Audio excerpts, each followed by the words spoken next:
नमस्कार दोस्तों। आज मैं जो माननीय सर्वोच्च न्यायालय पर जो डिमोनेटाइजेशन पर विमुद्रीकरण पर जो निर्णय आया है उसी का मैं विश्लेषण कर रहा हूँ। मैं आपको बता देना चाहता हूँ कि माननीय सर्वोच्च न्यायालय ने जो मोदी जी ने जो नोटबंदी करके जो 16 नवंबर 2016 को किया, उसकी प्रक्रिया को ही सिर्फ सही बताया है, न कि उन पर कोई टीका टिप्पणी किया है। लेकिन मैं आपको बता देना चाहता हूँ कि ये जो नोटबंदी से क्या समाज पर प्रभाव पड़ा। जो उद्देश्य था नक्सलवाद को ख़त्म करना, आतंकवाद को ख़त्म करना, उसके बाद कैशलेस अर्थव्यवस्था को बढ़ावा देना, इसमें कहीं कोई सफलता नहीं मिली। आतंकवाद ख़त्म हुआ। अब 2016 के बाद से देख लीजिए, आतंकवादी हमला उससे दोगुना हुआ है। कैशलेस अर्थव्यवस्था भी 2016 के तुलना में 2022 तक कम ही है। इसमें जो कितने गरीब लोग मारे गए, एटीएम के लाइन में खड़ा होने से 128 लोग मारे गए। तो उसी पर एक शेर भी कहा गया था, गालिब नहीं कहा था। बदलवा दे मेरे नोट ए गालिब, या वो जगह बता दे जहाँ कतार ना हो। ये मेरे गालिब जो शायर थे, उन्हीं में कहा गया था कि उस समय भी लोग पैसा लेने के लिए कतार में लगते थे, और कतार में लगने के बावजूद भी वो नोट नहीं मिलता, मर जाते थे। उस तरह जो नोटबंदी के टाइम में जो कतार लगा, इतने लंबी लंबी लाइनें लगे अपनी पैसा के लिए, लोग कितने लोग मरे, 128 तो आंकड़ा बता रहा है, अनगिनत कितने मरे होंगे। किसी से छिपा हुआ नहीं हो, चाहे वो बैंक में लाइन की बात हो, चाहे एटीएम में लाइन की बात हो। क्योंकि वो ठंडा का मौसम भी था, और किस तरह से बेरोजगारी आई, गरीब लोग परेशान हुए, कल कारखाने बंद हो गए नोटबंदी के कारण। ये किसी से छिपा हुआ नहीं है। और ये भी था कि जो नोटबंदी तो एक सिर्फ बहाना था। कोई भी सरकार के नीतियों का जो विरोध करते थे उनको जेल में डाल दिया जाता था, और जेल में डाला भी गया। तो उस पर भी एक शेर कहा गया है, नोटबंदी फेल है, विरोध करने पर जेल है। नोटबंदी मतलब फेल है, विरोध करने पर जेल है। मतलब सरकार की जो नीतियों की जिन्होंने आलोचना किया, इसका जो विरोध प्रदर्शन किया, उनको जेल में डाल दिया गया कि सरकार की नीतियों की आलोचना कर रहे हैं। लेकिन आप देखिए कि जो जहाँ तक जीडीपी की अर्थव्यवस्था की बात है, 2014-15 तक जब यूपीए सरकारें मनमोहन सिंह थे, 15 आते आते 16 आते आते 8.3% आ गया था, जो आज 4.1 का 4 से भी नीचे है। तो आप इसी से अंदाज लगा सकते हैं कि इनका जो नोटबंदी नीति था कितना सफल हुआ, नहीं हुआ। न मैं किसी का विरोध करता हूँ, न फेवर करता हूँ। जो जिन्यन चीज़ है उसको मैं रखता हूँ। और नहीं तो आप लोग इसका आंकड़ा उठा के देखिए, अगर मेरा आंकड़ा गलत है। जो इन लोग जो जो बीजेपी पार्टी के लोग हैं या मोदी सरकार हैं, नोटबंदी को सही ठहरा रहे हैं। अगर ये नोटबंदी सही होता, सफल होता, तो मोदी जी हर रैली में चिल्ला चिल्ला करके बोलते, अपने हर उपलब्धियों में गिनती करवाते, और जितने भी स्टेट में इलेक्शन हुए कहीं भी नोटबंदी की इन्होंने चर्चा नहीं किया। क्या इससे फ़ायदा हुआ? नहीं हुआ। हालांकि इन्होंने एक 20 सभा में ही रोया, चूँकि इनको गलती को एहसास हुआ नोटबंदी का। तब इन्होंने बोला भी था कि मैंने देश के लिए घर छोड़ा। इनको अगर कोई बड़े पद पर हो या पढ़ा लिखा आदमी को अपनी गलती को एहसास हो जाए, इससे बड़ा हार नहीं होता। वो पद पाना, पद पे बना रहना, वो अलग चीज़ है। हर कोई पद के लिए उत्सुक होता है, लेकिन पद पाने से नहीं होता, उसको संभालने से होता है। शिक्षा पाने से नहीं होता है। शिक्षा को किस तरह से इस्तेमाल किया जाए, किस तरह से बढ़ावा दिया जाए, ये मायने रखता है। कारण जो भी नोटबंदी का जो इन्होंने फैसला लिया, कितना सही है नहीं है, ये देश की जनता को डिसाइड करना है। सर्वोच्च न्यायालय का तो गार्जियन भी हैं। जुडिशरी एक नियम कानून का पालन करता है। नियम कानून प्रक्रिया के अंतर्गत ही इनको नोटबंदी को सही ठहराया, जबकि उसमें रघुराम राजन जी ने भी इनको मना किया था। उनको इतना मजबूर किया गया कि वो अपना पद छोड़ करके चले गए।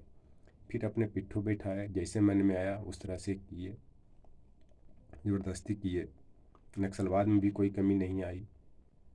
जो साजी रोज बोलते हैं कि मैं 2023 के 24 के इलेक्शन आते हैं तो मैं नक्सलवाद को ख़त्म कर दूंगा, ये शुरू से ही बोलते आए। और 14 वर्षों में देखें, आपकी अर्थव्यवस्था में जो कैशलेस इकोनॉमी की बात करते थे, कैश बढ़ाई है, ये खास करके 2014 से लेकर के नकदी में कम से कम 32 लाख करोड़ की वृद्धि हुई है। पहले लगभग 16 लाख करोड़ था।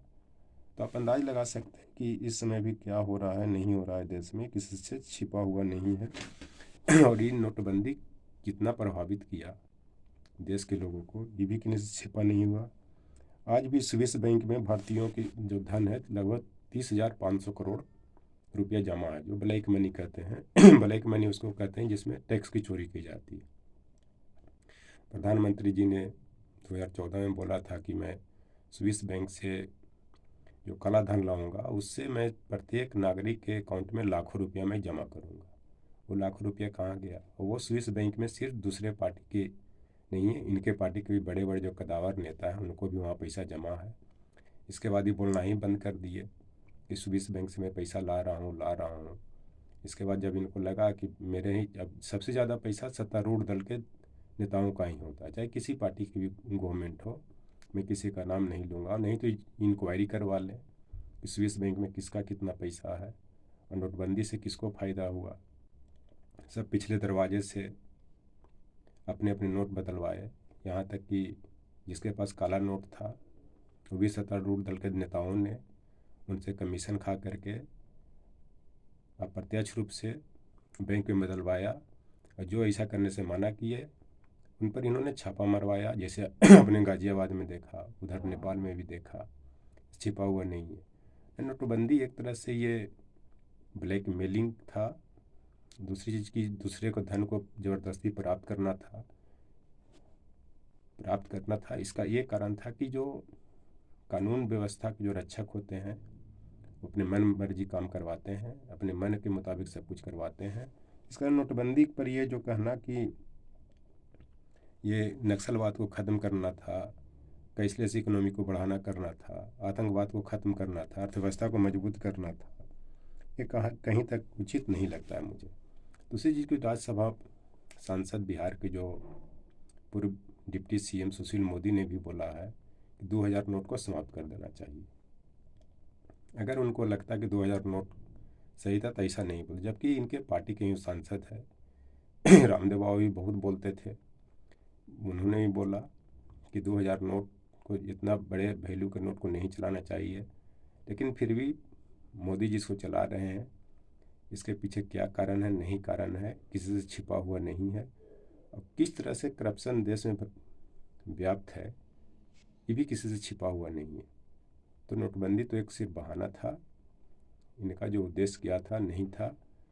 बस उद्देश्य ये था कि जितने भी जिसके पास नोट जमा हो वो किसी तरह भी उससे कमीशन लेके प्राप्त करके बैंक में जमा कराया, चूँकि इनको ही पता था कि इतना दिन में इतने बड़े देश में इतना नोट बदला नहीं जा सकता, क्योंकि इतनी बड़ी बड़ी पंक्तियाँ लगती थी, लाइन लगता था कि सब लोग परेशान थे।